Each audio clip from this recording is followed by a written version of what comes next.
Hello, everyone, and welcome to the Feed to Succeed podcast. We're getting ready to get started here today. It's myself, Betsy, and Amanda, and we're going to hit record on our audio as well. Thanks for joining us. Hello, and welcome to the Feed to Succeed podcast. I'm Betsy Youngren, registered dietitian and pediatric nutrition expert, and I'm here today with my colleague Amanda. Welcome, Amanda. Thank you. I'm so happy to be here today. So we are doing a new format this season because unfortunately we lost our beloved co-host Jen. So we are kind of trading off, and I am continuing to host and kind of rotating other people from the Feed to Succeed staff through the office to see, who has a good time, who has a good message, who enjoys podcasting, and just to get some variety. So for those of you who have not listened to any of Amanda's past podcasts, Amanda, why don't you tell everybody a little bit about who you are? So my name is Amanda. I have been with Feed to Succeed. It's almost, I think we're almost at 5 years. Is that possible? Really? No. Wow. Maybe, I think we're close. I think we're pretty close to 5 years. I joined the team almost 5 years ago. I am a pediatric dietitian. Mm-hmm. I am also a board certified lactation consultant. Mm-hmm. And I work with all of our patients, especially a lot of our younger patients. Yeah. And I see children in their homes through the state through early intervention. Yeah. And I also see all kinds of kids in our office. Yes, you do. I do. Yeah. And truth be told, Amanda is aware that we've been talking about sports nutrition, which isn't her top milieu, because she's really the infant, baby, toddler, guru expert of all things for young children. But she had the most wonderful idea. She said, well, I am a lactation consultant, and I am really into nutrition, so let's talk about milk today and how that pertains to nutrition in general and how that weaves into sports nutrition. I thought that was a great idea. Yes, and the whole reason this came about is because for any of you that have been watching or haven't been watching, my daughter and I have been taste testing lots of different milks at home. Mm-hmm. We call it our milk lab, but it's really just my kitchen.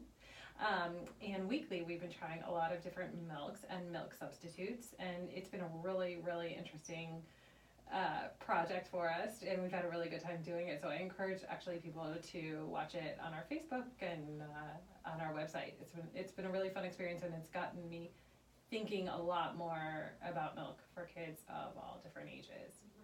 That's great, and your daughter Lily has been a wonderful hostess for the Milk Lab program. She has been great in all of her 8 years of experience. Yeah. She's definitely very expressive. So She is, and it's cute, and it's nice to hear it from a child's perspective. It is. She doesn't always say exactly what I'm looking for her to say. Not like it, just in a. She's just funny about the way she says things, or she'll make these really funny faces, and I kind of cringe in the background. But she's having a good time. But I think I'm that's having a good time. Really part of the character is letting her be her. Yeah. So, not everybody's seen us. Tell people a little bit about what you've tried with her, and what has her reaction been, and what have you been learning, and that sort of thing. So it's been interesting. The whole thing started because I am a nutrition professional. I've studied nutrition. I've been working in the field of nutrition for a long time. And I feel like now, more than ever, we have a lot of different milk beverages that appear in the milk aisle. And I know very well how to read a nutrition label, and I am often confused. So so it made me think, I can only imagine how other people are feeling about all these different milks, and whether they should be giving them to their kids, whether they're better, than cow's milk, what's the deal? And I feel like we get a lot of questions from families about it. Mm-hmm. So I decided to take this into my own kitchen and figure this out. So what are the milks that you and Lily have tested so far? So just to put it out there, we are a cow's milk family. Yeah. My kids drink milk. And we usually drink 2% milk. Okay. Lily's 8, Chase is 10. We drink 2% milk. My kids are actually better milk drinkers now than they were even as toddlers, as little kids. So it's actually interesting, you know, a lot of people you talk to, they say, well, my kids used to drink a lot of milk, but now they don't. Yeah. My kids are kind of the opposite. Like, Uh-huh. they were breastfed, and then they were, like, really not into cow's milk. I don't know if I've just worn them down over all these years. Drink your milk. Now, finally, they're so sick of me hearing it that they drink it. But we do drink milk in the house. I encourage my kids to drink milk at meal times. And Chase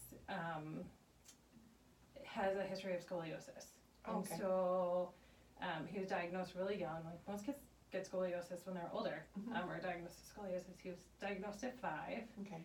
So we do a lot in terms of like prevention of how we can like really prevent his curve from getting worse. And a lot of the things that they talk about is calcium and vitamin D. Okay. And the importance of those two things in terms of like preventing the progression of scoliosis.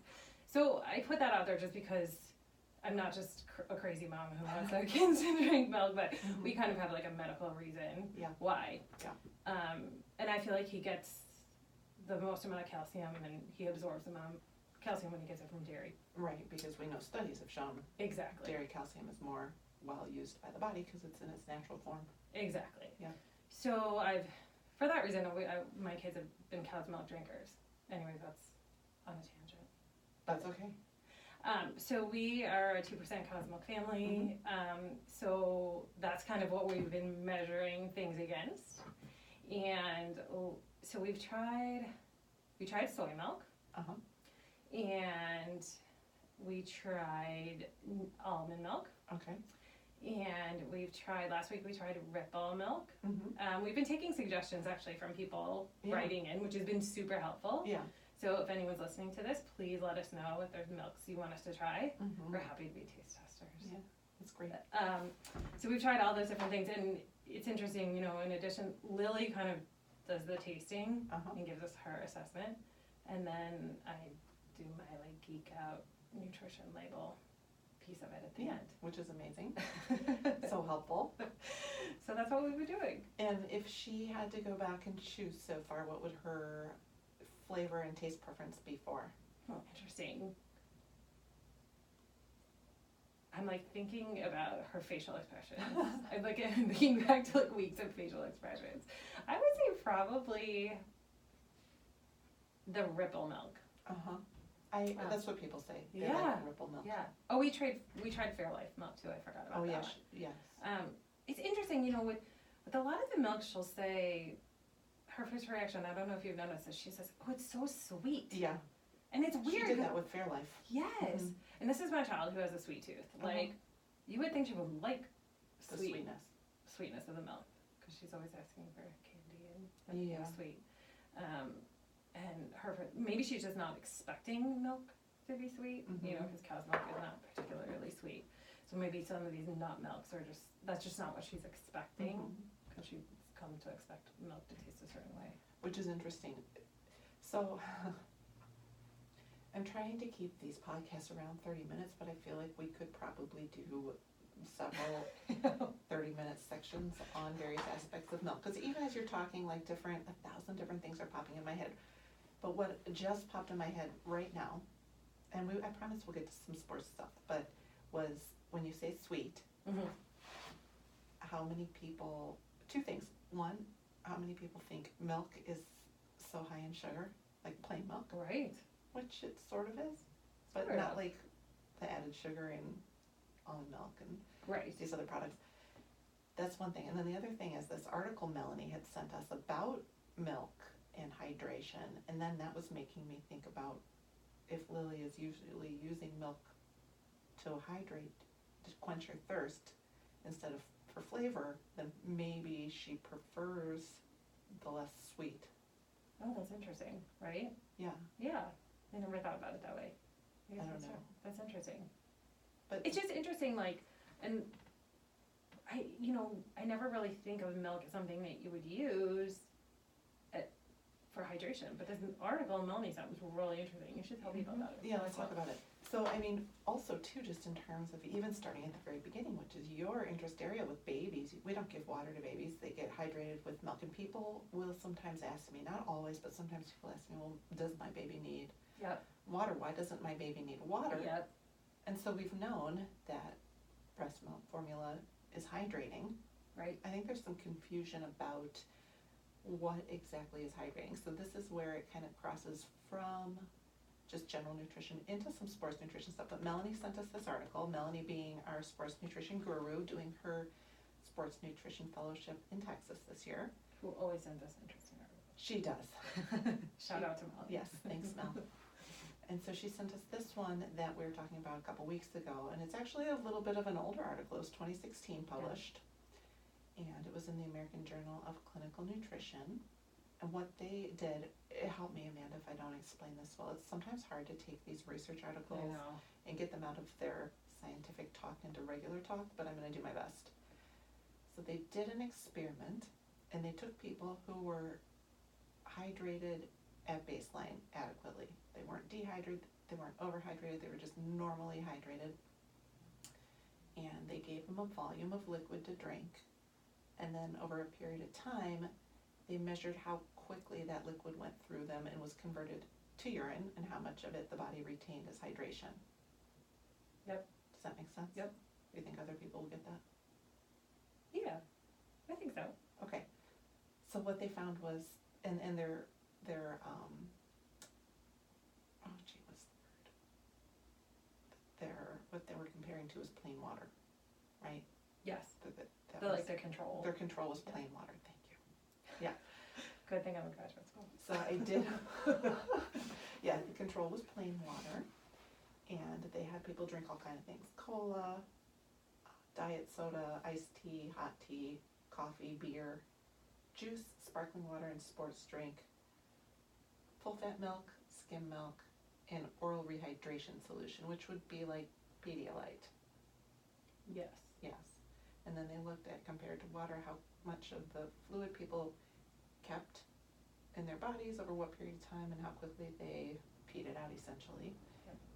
What I found fascinating, you also, and what we started talking about, was that oral rehydration solution, like Pedialyte, was really good in terms of hydration and lasting hydration, which makes sense. And what exactly what you would think, right? Right, exactly. You have a fever, you want to get your child on fluids, so they were retaining their hydration, give them Pedialyte. Right. Makes a lot of sense. But then they found that the other two liquids that were equally as good were skim milk and whole milk. And right? I found that totally surprising. Totally. Especially the whole milk, right? Yes. Because skim milk, you think of like, It's okay, very watery. it has a higher water content, so okay, that makes sense. But like full fat milk, that kind of goes against like everything. Not goes against, but that totally shocked me. Right. It was interesting. Yeah, and then compared to plain water, water actually was filtered through the kidneys and peed out faster than milks and Pedialyte. Wow, right? Totally. So that has so many implications, and I was thinking about that, like with my kids, we always worry about, oh, my kid's not drinking enough water, but then on the other hand, a couple of weeks ago when we talked sports nutrition, Alyssa was saying, it's hard to drink water during the day because they have to go to the bathroom every couple of hours. And what they're showing with this study is that if you drink milk, you'll maintain your hydration longer and have to go to the bathroom less. Yeah, I thought about, similar to you, I thought about reading this article, two different scenarios in terms of the full fat milk. Yeah. One being like the athletes that Melanie was talking about, when she was on the show or when she was on the podcast, and she was talking about, what was this, like extreme sailing, what was it called? Oh, right, she was talking about laser sailing and how it's hard for them to carry water, or even Yeah. with weight on the And boat. like how they can't pee, there's no time for them to pee, and they don't want to carry extra weight in terms of water with them. Yeah. And that was just making me think about what is the application of this study to sports, and like, Sure. should athletes who don't want to be peeing all the time and don't have access to water like during the sport, would this be a good option? Absolutely, So that was interesting to me. for sure, 100%. And then the other piece was similar to what, this is a less kind of sports nutrition related, but more related to, I always worry as a mom that my kids aren't drinking enough water during the day. Seriously, me too. I'm like a psycho about it. Like they come home and the water bottle's like half drank. I'm Yeah. like, what? No. Like I I open it up. They're waiting for my ghastly response. Like a reaction that like they haven't drank any water. Yeah. So I did. Like I was thinking about that and thinking about that. Like I usually encourage them to get milk at lunchtime. Yeah. I don't know if they always do it. Yeah. They tell me they do, but I don't know Right. if they really do. But what is the application to them? Like, so kids who like drink milk at lunchtime, like, are they staying better hydrated throughout the day? Maybe theoretically they are, and maybe it's preventing them from having to run to the bathroom as often. Right, and maybe on those days that my kids are drinking milk at school, maybe I don't need to be so crazy when they come home. You don't drink enough water. I guess the question is, how much milk are they drinking during the day? Right, how much do they drink in the study, and what, like if you could actually apply it there. Right, because I'm thinking like if I kept, so Nate is my example right now. I know we were talking about Alyssa a second ago, but Nate is my example because he doesn't drink water throughout the day at school very much. He's working on it, but the pediatrician at his most recent physical annual checkup asked him how much water he was drinking, and he gave her an unsatisfactory response, and she told him he needed to drink more. Well, and then I started thinking about this article. We weren't counting milk he drinks. Right. But he doesn't. Let's say he needs 45 ounces a day of fluid. I don't want him to drink 45 ounces a day of milk. No. That'd be too much. He wouldn't eat then. He'd be full. Right. So it's not like you can replace all your water with milk.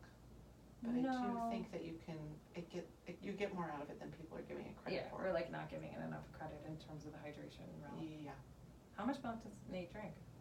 He sounds very similar to your kids. When he was little, I breastfed him, and after he weaned, he was like, there's no way I'm not going to drink cow's milk. I'm not interested in it. And I don't know if it's a flavor thing or not, but I just kept offering it because I was a crazy dietitian mom, and I'm like, you're drinking your milk. And now he's 11, and over the past year or two, he's like, oh, I really love milk, which he never would have said when he was little. Interesting. But now he probably drinks, and like you said too, with the school lunch thing, I pay for school milk, and he doesn't drink it, so I just send it, which is ridiculous. So now I've paid for it, and I'm sending it. Right. So I'm doubling it, but he only drinks the one I send. I don't know what that's about. Does he not like the school milk? Partly, and I think it's like one more thing to do is to go and get it. Oh, and they have like 5.5 seconds to eat lunch. Exactly. Right. But he usually has milk at breakfast, he always has milk at lunch, and he always has milk at dinner. And these days he usually will drink 2 glasses of milk at dinner. He'll finish 2. Okay. But that's appropriate. That's 32 ounces a day, and he's 11 now. So age 10 to 19 years, the recommendation is 34 ounces per day. Right. And it's really over the past year or two that he's started taking that second glass at dinner. He's naturally kind of responding to what his body needs. Exactly. What about your kids? My kids drink milk. They're not so good about drinking milk in the morning. Okay. I actually have a hard time getting them to drink anything in the morning. Mm-hmm. That's the hardest time. It is. So I usually give them water, and they usually don't drink very much of it. I don't really make it an issue. Mm-hmm. And then lunch, they buy milk, and they both drink milk. As far as you know. As far as I know. Exactly. I keep joking with them. There's like this app where you can go in the food service like website, and it'll tell you like what's been. Hopefully they're not gonna listen to this. Yeah. I They won't. They don't want to hear I this. should not out myself, but Lily and Chase don't listen. Close your ears. there's like that app where you can go on and see what they've spent, Yes. but you can't, like, at least at ours, you can't really see what they've bought. I mean, I can kind Really? of like conjecture, but like you can't really like, it's not like itemized, but they don't know that. So I'm always- Ours is itemized. Oh, it is? Oh, yes, and Nate, if you're listening, I know when you get that giant bag of fruit snacks. Stop it. Oh, that's so funny. I don't know if it would be good or bad if mine was itemized, but so I do think they're drinking milk at school. Anyways, I threaten them and tell them that I can see on the app, even though I can't. Well, maybe you can. So they drink, I think a carton of milk is, the school cartons of milk are 8 ounces, I think. And then they both usually drink, just similar, exactly what you're saying to Nate, similar, they both usually drink 2 cups at dinner. They won't drink it like after school for snack. they will drink two big full cups at dinner. Mhm. We wait and ask Lily to have her second cup until closer to the end of the meal because she's my pickier eater. Yeah. And so sometimes She'll fill up. That's what Mhm. Nate does. Mhm. He can't get his second glass till he eats all his food. Yeah, But So he will then still. he will. That's good. So I think we're at about 24 ounces. Okay. And a they're day. a little younger. Yeah. So that's appropriate. Yeah. Yeah. But it took a long time to get there. Yeah. Like it was not, my kids have not always drank 24 ounces of milk. Right. And I think a lot of people give up. Right? Yeah. Parents. Yeah. They stop trying. My kid's not gonna drink it. I'm just gonna give him water. Well, and it's really hard too because most adults don't drink that much milk. Right. And so if You're you're modeling modeling, yeah, it's really hard. It is, yeah. I think that's one of the biggest challenges with milk. I think, parents always try to model, or we hope and teach parents to like model good behavior, good behaviors in terms of nutrition, but it's hard. Right. Most adults don't drink 24 ounces of milk a day. You know what else I think? I think that we know that water's also good for us. They're like, well, my kid doesn't want the milk, but they will drink the water. Water's Right. good for them. Right. So, good, they're doing something good. But then they don't replace the calcium. Yes, That's the challenge. it is. It's a big challenge. If you're listening and your kids don't drink milk and you think it's a battle, my tip to you is we're not suggesting you make big battles. You can work on it in small ways and encourage it. But if your kid's really not meeting their nutritional needs for dairy foods, you need to figure out how you're going to replace that calcium. It's not an option to just ignore it. Right. Yeah. So I have some families that their children can take dairy, they just don't necessarily like to, milk is a challenge. So they'll do cheese or yogurt, which, can be other options. But I think it's hard for kids who are intolerant or allergic Yeah. to milk. Then it's a challenge. And then so all these things in my head, that's one more direction. We could go that direction next. We could You talk could do a whole about. show on just on that. We I could know do it's hard. 10 series on milk, like one on controversy of milk and all these people who think milk is bad for us. And we could do another one on studies about milk and its history. This might be a 2-week episode. We could do that. Hopefully assuming people are as interested in milk as you and I are. Why wouldn't they be? Well, we do get lots of questions about it in our We office. So do. I think people are thinking about it. And there must be, like I said, like the whole grocery aisle is full of milk and milk substitutes now. So I think there is a market for milk and people wanting to know about milk. Yeah, but in terms of talking about sports nutrition, which we have been, and we can talk more about other stuff, but one of our take-home points today is milk is a good form of hydration.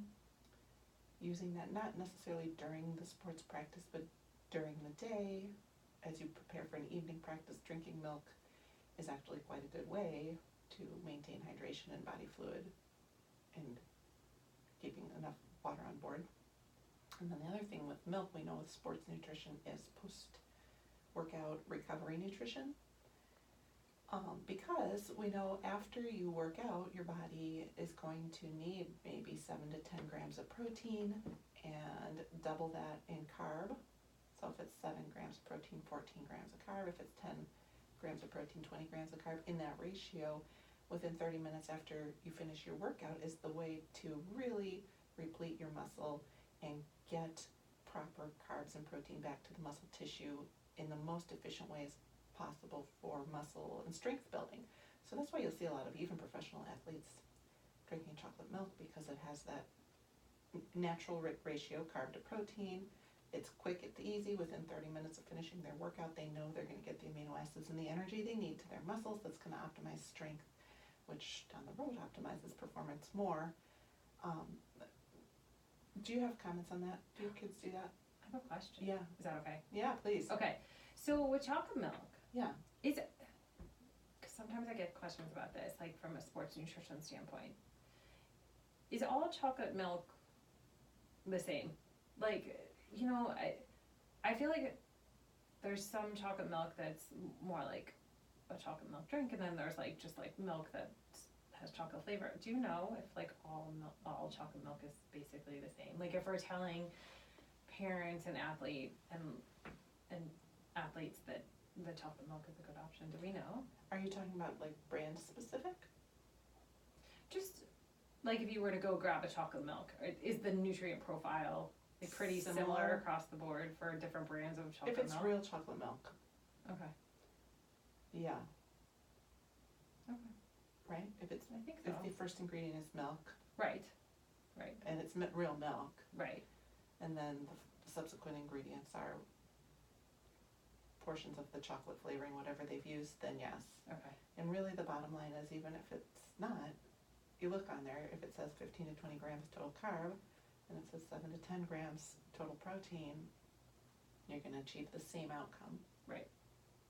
So that's kind of the take home message. So just make sure that like you're looking to make sure that it has that ratio and that profile. Right. And you know that chocolate milk is a good recovery for them. But to your point, so like chocolate soy milk would be similar. It still would have that 15 to 20 grams of carb. It might be slightly lower in the protein, maybe 6 to 8 grams of protein, but it would still accomplish that same post-recovery goal. Right, because you're close enough to that ratio. Correct. Whereas almond milk would not. No.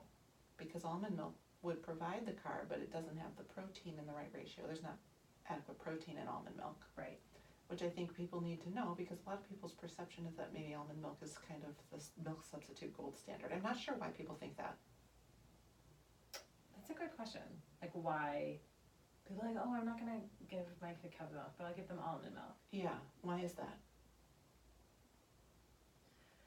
I don't know, that's a really good question. Maybe it's, I mean, I feel like of all the kind of like nut milks, that one's been around the longest. Maybe it's just Do you think in recognition. general people have just a healthy impression of an almond? Could it be that simple? Yeah, maybe. Yeah, that an almond is a really healthy thing, so why wouldn't almond milk be a really good option? Right. Yeah. Because I know people like, in my experience anyway, I don't know about yours, but soy milk has gotten a bad rap at times about the phytoestrogens and all that, so people have sometimes have a negative response to the soy milk that I don't see with the almond. Yes. Even though soy milk nutritionally has higher nutrient density because it has the protein and the fat. Right. I think it's interesting, you know, I don't think people even like you're saying, like, oh, almonds must be healthy, so almond milk must be a good option. But then when you start to talk to people, I don't think most people even realize that those milks are lower in protein. Like you wouldn't even really think about it. And a lot of the other nutrients are the same, so it would be, well, not the same, but they add them, right, like in the same amounts as are in cow's milk. So like you look, and Lily and I've been noticing this when we've been doing our milk stuff, that you look and like the calcium is very similar because they add the calcium, and the vitamin D amount is very similar because they add the vitamin D.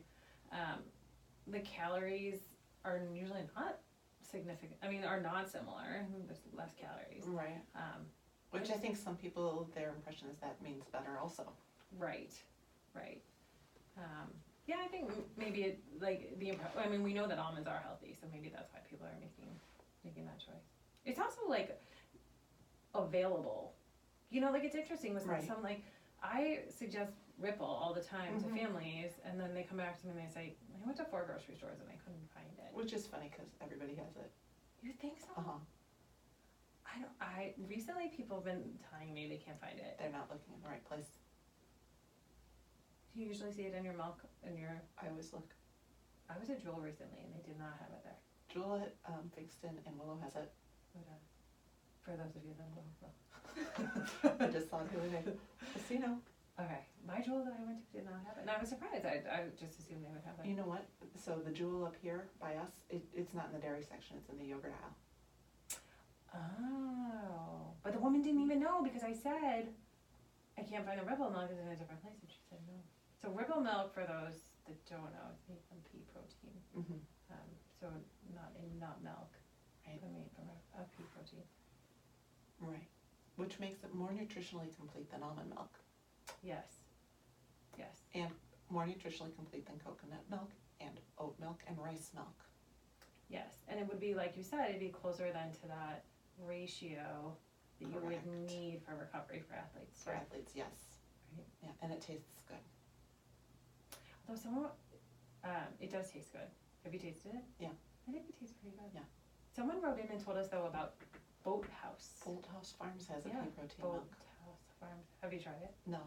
Maybe that'll be next for Lily. Oh yeah, that's a good idea. These pea protein milks are popping up everywhere, and I think that the reason is because there's been some studies looking at amino acid profiles of various plant proteins and how they affect human needs and growth and this so forth. And pea protein actually has a pretty good amino acid profile. Yeah, I was interested in the discussion you and Melanie were having about this last week. Yeah. It was interesting. Yeah, and when we were at NASP again, there were some Yeah. poster sessions looking at pea protein, not specific to Ripple milk, but pea protein's effect on growth and development Right. with some good positive outcomes. And I will tell you, in my own practical experience, kids with dairy allergy, when the Ripple first came out and we were able to switch them off of almond and some of those others to the Ripple, growth improved. Really? Mm-hmm. That's good. By a lot. Yeah. Anyway, so, yeah. But while we're talking about that, like with the carbs and protein and everything, let's talk about milk sugar. Okay, let's do it. What do I want to talk about? How people think milk is high in sugar. Mm. Do you get that? I do get that sometimes. I do get that sometimes. I think. Do you get that question a lot? You're nodding like you get that question a ton. All the time. From athletes or from families just in general? Both, but mostly from families in general. People are really, really hyper aware right now of all the research going on sugar Mm-hmm. and inflammation and heart health and how in the past maybe sugar's been overlooked as a potential cardiovascular risk factor and things like Sure. that. But then they see on these food labels like milk sugars. And they're like, oh no, but that's not sugar. Like, there's not a spoonful of sugar added to milk. Right, it's naturally occurring milk. Milk has lactose. Exactly. Right, and I think people are super confused about that. So if you're listening to this and you're studying milk labels and you're seeing milk contains sugars, it's not, here's some cow's milk and they dumped some sugar in it. Exactly. And now you have sugary milk. No, cows make milk and it comes out of their body with lactose in it, and lactose is a type of sugar. And humans make milk, breast milk, human milk, Mm-hmm. and it comes out of your body and it has sugar in it. Correct. Right? So because sugar is the natural carbohydrate portion of milk, and we're not really concerned about naturally occurring sugars. We're really more in terms of sugars, risks looking at products that contain large amounts of added sugars. And most studies actually, when they look at like diet risk factors for diet-related diseases, I feel like in most cases, diets that are high in, not high, but diets that include dairy and specifically milk, like the health outcomes are sometimes even better. So it's interesting that you said that, because I was kind of looking at just some data before we talked. Uh-oh, are you gonna No, refute me? not at all. Okay. But what I think is that, because you know there's so much controversy about milk and milk, people shouldn't drink Yes. milk and whatever, so, and I know even when I have conversations with people, they'll say, well, this is the US and the dairy industry has their claws in it, and Correct. so we So- don't have objective information. So before we were talking, I was doing a quick lit search just to see what was out there. Yeah. Because that's what you do when you're super cool. And there was a study published in November Okay. in the American Journal of Clinical Nutrition, but the study was on an Italian population. So people who are listening, this was not the US dairy industry with their This is claws not in the it. Dairy Council, No, it is not. So this was a study of Italian adults. not the Italian Dairy Council. No. And they were looking at total dairy consumption in relation to mortality. In other words, as people aged and developed cardiovascular diseases and cancers, were there differences in their milk consumption between groups of people? Mm-hmm. And the study showed that for people who drank a moderate amount of milk, a few ounces a day, up to a cup or two a day, their risks were lower Okay. for cardiovascular disease and cancer for full fat and reduced fat milks. Oh, interesting. Okay. They did find that for people who were consuming huge amounts of milk, their risk factors were the same as people who weren't consuming any milk at all. So I guess the bottom line is that moderation is the key to everything, which we know. but moderate consumption of dairy milk, even for older adults, is associated with decreased disease risks, Even outside of the US. even outside the US. I'm glad you brought that up. Thank you. It's interesting. Isn't it? That's good to know. Yeah. Yeah. You know what, just reminded me, we have to wrap up, I'm going way over. I knew I could do this with milk. When we were talking a second ago about milk and sugar, the place where people bring it up all the time is yogurt. Because there is added sugar in yogurt. You don't know how much of that is the Yes, sugar they added. that is true. And how much is the lactose? Yes. Yeah. The yogurt is can be very confusing. It's very confusing. So what do you tell people about yogurt? I mean, as a nutritional professional, I can do the math, Yeah. and I know that 4 ounces of milk contains 6 grams of lactose sugar. Mm-hmm. So 4 ounces of yogurt is typically going to contain 6 grams of natural lactose sugar. So if you've got a 4-ounce yogurt with 15 grams of sugar, 6 grams of it is lactose. That means 9 grams of it is Added sugar. added, and 5 grams per teaspoon. That means there's about 2 teaspoons of sugar in there. But that's kind of high-level analytics for the average person who probably doesn't care about that much detail. But you could think about that in a simplified way too, right? So you could say if your 4 ounces of yogurt has over X grams of sugar, right? Over 12, Right. then Might be, more than half of the sugar there is added. right, so it might be something. Yeah, that's a good point. Like sometimes I'll say to families, they'll say, I looked in the grocery store aisle and there's 74 different types of yogurt, what should I do?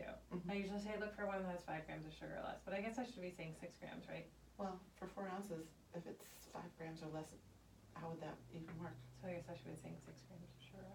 This is such a good conversation. I know all of you Hopefully nutrition other people people out there are find just this. so fascinated by this. No, but I think it's like I do think it's helpful to give people kind of like instead of trying to weed through all the labels, look for One simple thing. Yeah. This reminds me of the time we were driving home from a conference and we were talking about nutrition the whole time, and we got home and you were like, "You're the only person I know who could talk about nutrition with me for an hour and a half and still be interested." So any of you that are still there, Thank we're you really for glad that listening. you're still listening. Yeah, I think we will wrap it up, but we could talk about this more. Maybe we should. Okay. What should we talk Do it. about next time we talk about milk? Well, I'll have to think about that. Do you have ideas? The things we didn't get to today. Different kinds of Yeah. milk alternatives? Yeah. Or Well, what else? yeah.